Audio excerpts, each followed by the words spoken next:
ఈరోజు అల్లూరి సీతారామరాజు గారు బలిదానం జరిగి 100 సంవత్సరాలు పూర్తయింది.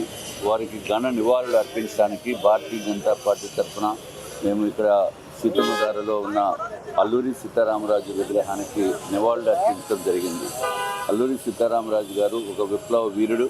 అట్లాగే భారతీయ జనతా పార్టీ నేతృత్వంలో ప్రధానమంత్రి నరేంద్ర మోడీ గారు భీమవరంలో అల్లూరి సీతారామరాజు గారి విగ్రహం ఏర్పాటు చేసి ఆ మహనీయుడి యొక్క కీర్తి ప్రతిష్టల్ని ప్రజలందరికీ తెలిసే విధంగా చేసిన వ్యక్తి ప్రధానమంత్రి నరేంద్ర మోడీ గారు. సో అటువంటి ప్రధానమంత్రి నరేంద్ర మోడీ గారు మన ఎంతోమంది ప్రాణత్యాగం చేసిన, మన దేశం గురించి ప్రాణం త్యాగం చేసిన వారిని గుర్తించడం జరిగింది. అందులో భాగంగా ఈరోజు కూడా మేము అందరం కూడా కలిసి ఇక్కడ నివాళులు అర్పించడానికి రావడం జరిగింది. అందరికీ నమస్కారం.